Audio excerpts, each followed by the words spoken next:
मचिला कालबैशाखी प्रभाव रे भांगिला गछ कॉलेज छात्रंकर चलीगला जीवन बैपारीगुड़ा थाना अंतर्गत मोहुली छक निकट में हठात भांगी पड़ा गछ और रास्तार जाउथबा कॉलेज छात्रों उपरे पड़गला गछ फल घटनास्थल ही जनकर मृत्यु होता बेले 2 जन स्थानीय मेडिकल को स्थानांतर कराई। सूचना अनुसार 3 कॉलेज छात्र एक बाइक सके परीक्षा देवाक जिबा समय कालबैशाखी प्रभाव में गछ भांगी पड़ा तले चापी होई घटनास्थल में महेंद्र नामक युवकर जीवन हारिथिबा बेले सांगरे थिबा 2 सांग आहत होइतिले चिकित्साधीन अवस्था जयपुर मेडिकल को स्थानांतर कराई।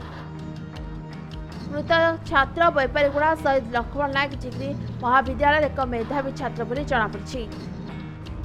सेपटे घटनास्थल में स्थानीय लोके पहुंची 2 जन को उद्धार कर कोरापुट उत्तम नायक रिपोर्ट समय लाइव।